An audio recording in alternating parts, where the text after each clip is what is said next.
حضرت امام مالک کہتے ہیں میں غریب کا بیٹا تھا۔ اکثر دین پڑھنے والے غریبوں کے بیٹے ہوتے ہیں، امیروں کے بچے ایف ایس سی پڑھتے ہیں، بی ایس سی پڑھتے ہیں، ٹیکنالوجی پڑھتے ہیں، غریبوں کے بچے دین پڑھتے ہیں، اور پھر امیروں کو ممبریاں ملتی ہیں، غریبوں کے بچوں کو اللہ ممبر عطا فرماتا ہے، مصلی رسول اللہ دیتا ہے۔ حضرت سیدنا امام ابو مالک فرماتے ہیں میں غریب کا بیٹا تھا اور میری 6-7 بہنیں، میں اکیلا بھائی تھا۔ آپ فرماتے ہیں میرے ابا جی فوت ہو گئے، میری امی پکڑ کے مجھے ایک دھوبی کی دکان پہ لے گئی، کہنے لگی اسے کپڑے دھونے کا طریقہ بتا دے، سلیقہ سمجھا دے، یہ بھی ایک چھوٹی سی لانڈری کی دکان کھول لے گا، میری بیٹیوں کا پیٹ پالے گا۔ دھوبی کہنے لگا ٹھیک ہے، میں 2-3 درہم بھی دوں گا مہینے کے، اور جب کام سیکھ جائے گا تو تنخواہ بڑھ جائے گی۔ امام ابو مالک رحمۃ اللہ علیہ فرماتے ہیں میں بہنوں کے لیے روزی کمانے نکلا، میں بیوہ ماں کے سر پہ بوجھ اتارنے کے لیے نکلا، میں غربت کے عالم میں نکلا۔ رستے میں امام اعظم کا مدرسہ تھا، فرماتے میں وہاں چمکتے چہرے دیکھتا، لیکن اپنی غربت کو دیکھ کے میں آگے بڑھ جاتا، پریشان ہوتا کہ میں کیسے علم حاصل کروں گا۔ آپ فرماتے امام صاحب مجھے اکثر دیکھتے، ایک دن امام اعظم باہر نکلے، مجھے کھڑے ہوئے دیکھا تو قریب بلایا، سینے سے لگایا، ماتھا چوما، کیا نام ہے؟ میں نے کہا ابو مالک میرا نام ہے۔ کہا تمہیں پڑھنے کا شوق ہے؟ کہا بڑا شوق ہے۔ کہنے لگے چل آجا پڑھا کر، آجا مدرسے میں پڑھا کر۔ کہتے میں سارا دن وہاں پڑھتا، گھر سے کام کرنے آتا، سارا دن امام اعظم کے پاس پڑھتا رہتا۔ مہینہ آیا تو میری اماں کہنے لگی تنخواہ لاؤ۔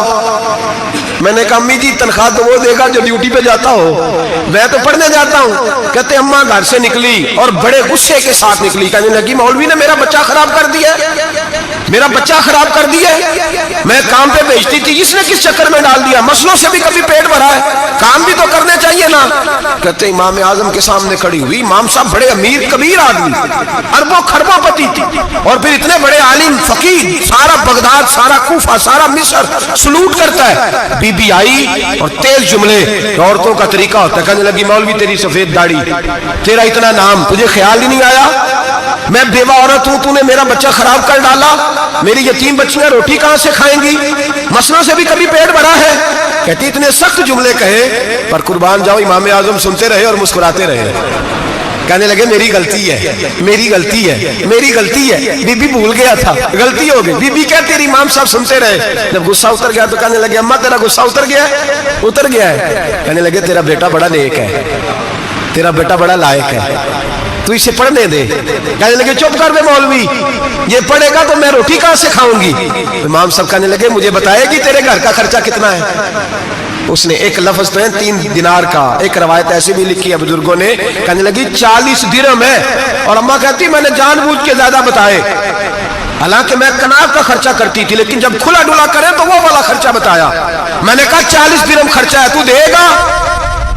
تو کہتے امام اعظم کہنے لگے اماں تجھے لینے نہیں آنا پڑے گا، پہلی سے پہلے تیرے گھر میں پہنچ جایا کریں گے، یکم سے پہلے آئیں گے۔ او بھائیو کہاں استاد ملتے ہیں، کہاں استاد ملتے ہیں، کہاں وہ لوگ ملتے ہیں جو دعائیں مانگتے، التجائے کرتے، پیار کرتے۔ گزر گیا وہ دور، اب تو سوٹ لینے کا دور ہے، مٹھائیاں لینے کا دور ہے، ہاتھ ڈلوانے کا دور آیا ہے۔ اب کون پوچھتا ہے، اب تو پوچھتے ہیں تو میرے لیے کیا لایا ہے۔ حضرت سیدنا امام اعظم ابو حنیفہ رحمۃ اللہ علیہ ایک دن نہیں، 2 دن نہیں، 4 دن نہیں، 5 مہینے نہیں، 20 سال تک، کہنا آسان، بولنا آسان، سننا آسان، 20 سال تک امام ابو مالک کے گھر میں خرچہ دیتے رہے، وہ پڑھتے رہے۔ اماں کہنے لگی تو میرے بیٹے کو لگا تو لیا ہے تو پڑھ کے بنے گا کیا؟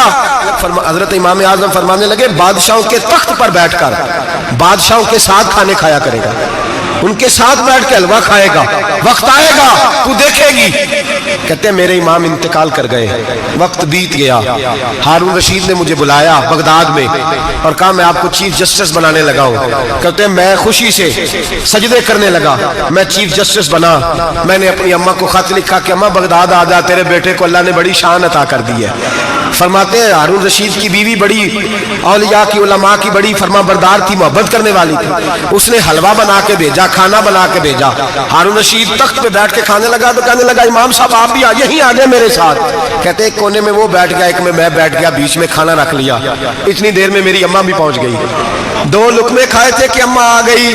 جب اماں نے مجھے تخت پہ بیٹھے دیکھا، ایک یتیم، ایک لاوارث، ایک بن باپ کا بچہ، وہ کل تک جو بہنوں کے لیے 4 دینار نہیں لا سکتا تھا، تخت پہ بیٹھ کے جب روٹی کھاتے دیکھا تو اماں تڑپ گئی، روئی، چیخیں ماری۔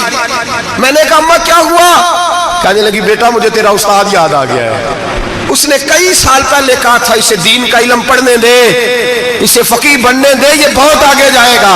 دیکھ آج اللہ نے تجھے کتنی شان عطا کی ہے۔ کہا بیٹا یہ کمال تیرا نہیں، یہ امام اعظم ابو حنیفہ کا کمال ہے، یہ ان کا کمال ہے جنہوں نے تمہیں یہاں تک پہنچایا۔ میرے بھائی اپنی پوری زندگی حضرت امام اعظم ابو حنیفہ نے، آج تو اساتذہ کرام، اساتذہ مجھ سے ایک ٹیچر کہنے لگے حضرت جی دل نہیں لگتا، بے سکونی سی ہے، کچھ بتلائیں۔ تو میں نے کہا کلاس میں کوئی یتیم بچہ ڈھونڈ لیں، کوئی لاوارث بچہ ڈھونڈے، اس کی وردی اپنے ذمہ لے لیں، کتابیں اپنے ذمہ لے لیں، اس کا خرچہ اپنے ذمہ لے لیں، روز جیب میں ٹافیاں ڈال کے جایا کرے کہ غریب کو دینی ہے۔ فرمایا 2 مہینے یہ والا وظیفہ بھی پڑھ کے دیکھیں، اللہ آپ کو سکون عطا کرے گا۔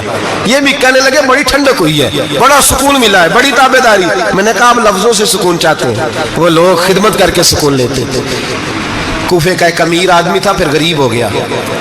غریب، غربت بڑی پریشانی ہے، بڑی پریشانی، بڑی آزمائش۔ غریب بیوقوف اس لیے ہوتا ہے کہ اس کی جیب میں پیسے نہیں ہوتے۔ غریب مجبور اس لیے ہوتا ہے کہ اس کے پاس ہوتا کچھ نہیں نا، تو ساری آزمائشیں اکٹھی آ جاتی۔ غریب آدمی تھا، محنت مزدوری کرتا لیکن پوری نہ ہوتی۔ وہ کہتا ایک دن گلی میں ککڑی بیچنے والا آیا، تو میری ایک بیٹی تھی چھوٹی سی، باقی بچے بڑے تھے، چھوٹی ضد کرنے لگی، کہنے لگی ککڑی کھانی ہے، ککڑی۔ کہتے میں پریشان ہو گیا، دل ٹوٹ گیا، بیٹی نے سوال کیا ہے۔ فرماتے میں نے سوچا کس کے پاس جاؤں، کسی اور کے پاس مجھے سمجھ نہ آیا، میں سیدھا امام اعظم کے پاس چلا گیا۔ یہ شخص ہے جو مجھے دے گا بھی اور میرا پردہ بھی رکھے گا، مجھے دے گا بھی اور میرا، بولیے، میرا یہ پردہ بھی رکھے گا، یہ رسوا نہیں کرے گا، یہ فوٹو نہیں کھچائے گا، یہ فوٹو کھچا کے پہلے دن فیس بک پہ نہیں لگائے گا کہ میں غریبوں میں تھیلے بانٹ رہا ہوں، یہ اسی وقت اخبار والوں کو نہیں بلائے گا ایک تھیلا اور 6 اخباروں میں تصویریں، یہ اس طرح نہیں خیرات دے گا۔ حضرت امام اعظم کے پاس گیا تو فرماتے رش بہت زیادہ تھا، میں امام صاحب سے بات ہی نہ کر سکا، واپس آ گیا۔ امام صاحب نے بندہ بھیجا، فرمایا پتہ کر یہ بندہ کسی ضرورت کے لیے آیا تھا، رش کی وجہ سے بات نہیں کر پایا۔ کہتے واپس میرے پیچھے بندہ بھیجا، وہ میرے گھر تک آیا، گھر آ کے اس کو حالات کا پتہ چل گیا، واپس گیا۔ کہتے ہیں 3 تھیلیاں اشرفیوں کی بھر کے امام اعظم لائے اور خود آئے اور رات کے اندھیرے میں آئے اور مجھے تھیلیاں دے کے نا تو میرے آگے ہاتھ باندھ دیے۔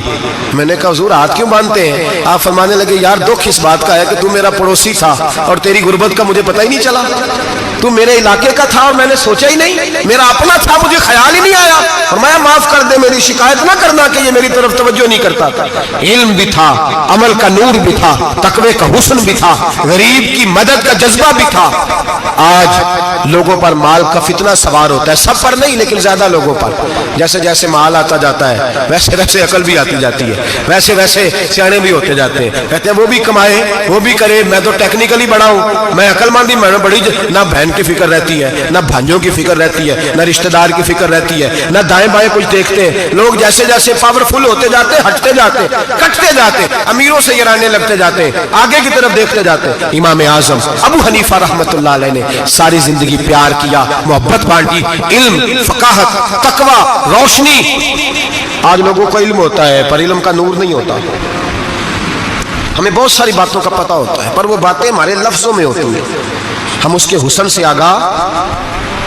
اور اگر میں یہ کہہ دوں کہ ہمیں ان باتوں پر یقین کامل نہیں ہوتا، کہہ رہے ہوتے ہیں، ہم سمجھتے ہیں، بڑی باتیں کرتے ہیں، لیکن ان باتوں کے پیچھے جو عمل کا جذبہ ہے وہ پھیکا ہوتا ہے۔ امام اعظم ابو حنیفہ رحمۃ اللہ تعالیٰ علیہ جتنے بڑے عالم تھے اتنا ہی بڑا خوف تھا اللہ کا دل میں، اتنا ہی بڑا خوف تھا۔ ایک آدمی کہتا ہے میں نے امام صاحب سے مسئلہ پوچھنا تھا، میں نے عشاء کی نماز امام صاحب کے پیچھے پڑھی، کتنی لوگ باتیں سنتے ہیں، اس کا اثر کتنا لیتے ہیں، لیکن امام صاحب رحمۃ اللہ علیہ کا طریقہ کیا تھا؟ کہتے میں نے امام صاحب کے ساتھ نماز پڑھی مسجد میں، تو قاری صاحب نے قرآن پڑھا، اذا زلزلت الارض زلزالها واخرجت الارض اثقالها، فرماتے ہیں آخری 2 آیتیں پڑھی، فمن يعمل مثقال ذرة خيرا يره ومن يعمل مثقال ذرة شرا يره۔ اللہ فرماتے ہیں میں قیامت کے دن تیرے ذرے ذرے کا حساب کروں گا، ذرہ برابر نیکی ہوئی تو تیرے سامنے آئی، ذرہ برابر گناہ ہوا تو تیرے کس کے برابر؟ جی وہ کتنا ہوتا ہے؟ ریت کا 1 ذرہ، اس کے برابر بھی گناہ ہوا تو تیرے سامنے، یہ اللہ کہہ دیا ہے، تو ایسا انشاءاللہ ہو کے رہے گا۔ اللہ ایک دفعہ دکھائے گا، دعا فرمائے اللہ ہمیں معافی عطا فرمائے، اللہ ہم سے درگزر فرمائے، اللہ ہمیں بخشے ہوئوں میں شامل فرمائے۔ یہ آیت امام صاحب نے سنی تو کہتے ہیں میں نمازی سارے چلے گئے تو امام صاحب بیٹھے اور یوں نہ اپنی داڑھی پکڑ لی, چراغ ٹمٹما رہا, کہتے ہیں داڑھی پکڑ لی اور امام صاحب بیٹھے ہیں. میں نے کہا کہ کسی محویت کے عالم میں ہے, سوچ میں ہے, چلے میں تھوڑی دیر میں آتا ہوں. کہتے ہیں میں 2 گھنٹے کے بعد آیا تو امام صاحب ایسے بیٹھے ہیں داڑھی پکڑی ہوئی. میں نے کہا ٹھہر کے آتا ہوں. میں پھر 1-1.5 گھنٹے کے بعد گیا تو ویسے ہی بیٹھے. کہتے ہیں تہجد کا وقت ہو گیا, میں مسجد میں گیا تو چراغ ٹمٹمانے لگا, ختم ہونے کے قریب آ گیا. امام صاحب بیٹھے ہیں. اب میں نے دیکھا کہ آنکھیں آنسوؤں سے بھری ہوئی ہیں اور اپنی داڑھی پکڑ کے کھینچ رہے ہیں اور کہتے ہیں یا اللہ تو اگر ذرے ذرے کا حساب لے گا تو ابو حنیفہ تو الجھ جائے گا. اے اللہ تو ذرے ذرے کے بارے میں پوچھے گا تو میں تو نہیں جواب دے سکتا. خدا بندہ اس طرح کر, میرے ان سفید بالوں پہ رحم کھا. اے اللہ میرے بڑھاپے پہ مہربانی فرما, مجھ سے نہ ذرے ذرے کا پوچھنا, میں بڑا کمزور ہوں, میں نہیں جواب دے سکتا. مولا مجھ سے درگزر والا معاملہ کر. کہتے تڑپ رہے امام صاحب. فجر کی اذان ہوئی تو امام صاحب نے دائیں بائیں دیکھا, میں پیچھے کھڑا تھا. میں نے کہا حضور ساری رات ہی گزر گئی, آپ ایک آیت سن کے پریشان رہے اور میں روزانہ 20 تقریریں سنتا ہوں, درجنوں حدیثیں سنتا ہوں, مجھے تو اثر نہیں ہوتا. آپ فرمانے لگے مجھے تیرے معاملے کا نہیں پتا, لیکن مجھے اگر تو نے دیکھ لیا ہے تو کسی کے ساتھ ذکر نہ کرنا مجھے. اور فرمانے لگے پھر تو نیک آدمی ہوگا, تجھے نہیں خیال آتا. تو میں تو جانتا ہوں من آنم کے من دانم, پتہ سارا ہے سردار نو کی دیا نا, میں تو جانتا ہوں نا, مجھے خبر ہے, لہٰذا میں نہیں حساب دے سکتا, تیرا نہیں مجھے پتا. جتنا میرے بھائی علم زیادہ اتنا خوف بھی. حضرت عبداللہ ابن مسعود فرماتے ہیں زیادہ باتیں کرنے والا عالم نہیں ہوتا, اللہ سے زیادہ ڈر جانے والا عالم ہوتا ہے. جو آدمی لمبی چوڑی گفتگو کرے وہ فقیہ نہیں, وہ اللہ سے ڈرنے والا نہیں, بلکہ جس کو وہ بات کرے تو تھوڑی کرے, ڈر کے کرے, خوف کے ساتھ کرے. اللہ کی خشیت جس کے دل میں ہو وہ بڑا عالم ہوتا ہے. حضرت امام اعظم ابو حنیفہ رحمۃ اللہ علیہ مالدار تھے اور اپنے مال میں سے حصے نکالتے تھے. امام صاحب فرمایا کرتے تھے میں نے چند 1000 درہم رکھ دیے. حضور کس لیے؟ فرمایا لوگوں کو قرضہ دینے کے لیے. نبی پاک صلی اللہ علیہ وسلم نے فرمایا قرضہ لینے والے کو منع کیا ہے, فرمایا قرضہ ایک قید ہے, بغیر مجبوری کے نہ لینا. اب لینے والے بھی احتیاط نہیں کرتے, فٹافٹ قرضے کے پیچھے بھاگتے ہیں. بڑی مجبوری ہو تو قرضہ لیں, فرمایا مقروض قیدی ہوتا ہے, قرضہ لینے سے بچو. اور دینے والے کو کیا کہا؟ فرمایا اگر سامنے والا تنگ دست ہو نا, تنگ دست, تو اسے مہلت دو. جتنی تم مہلت دو گے اللہ اتنے پیسے روز صدقہ کرنے کا ثواب عطا فرمائے گا. اگر تنگ. ایک صاحب مجھے کہنے لگے, میں نے رمضان شریف میں نا قرضے کے حوالے سے یا کچھ عرصہ پہلے کسی موقع پر قرض کے حوالے سے کو بات کی. ایک صاحب مجھے کہنے لگے حضرت صاحب جیسے کسی کو لینا ہوئے نا 20,000 تو انہوں ترا کے لئی دے, تو جی 20 کروڑ لینا ہوئے تو پھر نہیں ترایا جانا. میں نے کہا کیوں؟ کہنے لگے 20,000 والا بندہ ماڑا ہوتا ہے نا, جہاں 20 کروڑ کھا گیا وڈی مگرمچھ ہوتا ہے, انہوں ترایا جا سکتا, وہ دے کے بندے ترلے ہی کر دے, چل بھائی کیویں دے سکنا ہے. وہ جو 20,000 والا نا ماڑا بندہ کہتے تو دینے نے کہ تیرا بندوبست کریے, کہتے چوری صاحب جمعرات لے آؤ کسی طریقے. جمعرات ماڑا ہے نا. نبی پاک نے کیا فرمایا؟ حضور نے فرمایا تجھے پتہ چل جائے کہ تنگ دست ہے تو مہلت دے, جتنے دن تو اس سے پیسے نہیں لے گا اتنے پیسے روز صدقہ کرنے کا ثواب دیا جائے.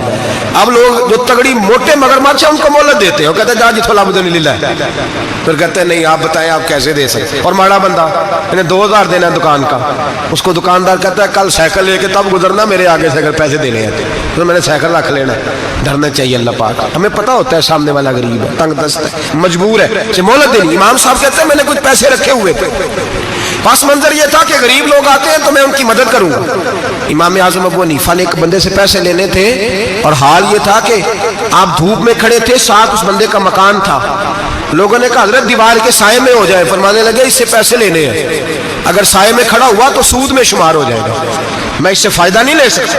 ایک بندے سے قرضہ لینا تھا, وہ آپ کو دیکھ کے گلی اور دوسری گلی میں چلا گیا, رستہ بدل گیا اور چھپ گیا. امام صاحب رونے لگے, کہنے لگے اے اللہ میں اتنا برا ہو گیا ہوں کہ تیرے بندے مجھ سے چھپنے لگے, اس کو ڈھونڈ کے لائے, کیوں چھپتا ہے؟ کہا حضور آپ کے پیسے دینے ہیں. آپ نے فرمایا جا میں نے اللہ کی رضا کے لیے معاف کیے, آج کے بعد چھپنا نہ, اس لیے میں نہیں چاہتا کہ تجھے کوفت ہو, تو میری طرف دیکھ کے چھپنے لگا ہے, میری طرف دیکھ کے. غریب تو بھائی گلیوں میں گھستے پھرتے ہیں کہ کوئی بندہ مل نہ جائے.